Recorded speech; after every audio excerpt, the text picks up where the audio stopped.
There's a new study that claims playing tackle football before the age of 12 might be linked to earlier symptoms of chronic brain damage known as CTE.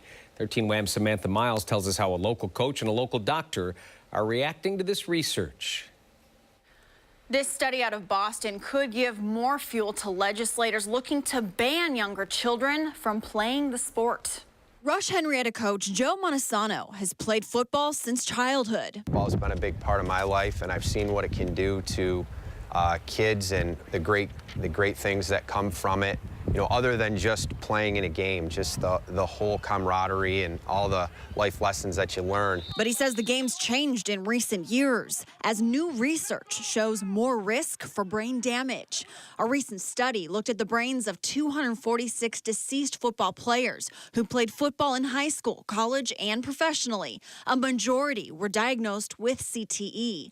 This study suggests that playing football before age 12 could eventually lead to CTE symptoms appearing earlier in life. But a doctor at Rochester Regional Health isn't so sure. These are patients that are dead, so you're doing a lot of information gathering after someone has deceased. And that introduces a whole lot of potential for misinformation, stuff that can be very critical, what their symptoms were like. Is there any way to know for sure how many hits they were taking during practice, how many during a game? Were they sitting on the sidelines?